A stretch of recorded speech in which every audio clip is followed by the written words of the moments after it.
नमस्कार, मी मनीषा आणि माझ्या शॉर्ट्स व्हिडिओमध्ये तुमचं स्वागत आहे।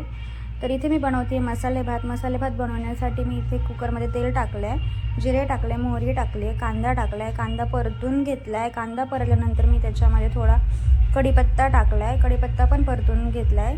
त्यानंतर त्याच्यामध्ये मी इथे टोमॅटो टाकले, टोमॅटो लवकर शिजण्यासाठी मीठ टाकायचं, मीठ टाकली की टोमॅटो लवकर शिजतो, त्यामुळे मी इथे मीठ टाकले आणि चांगलं परतून घेतले। त्याच्यानंतर इथे मी मसाले टाकते आहे।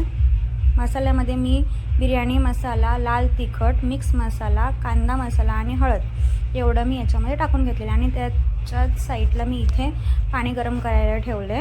आणि आपण मसाले भात बनवते बटाटा आणि वाटाण्याचा, त्यामुळे बटाटा आणि वाटाणा टाकले, थोडेसे शेंगदाणे टाकलेत त्याच्यामध्ये।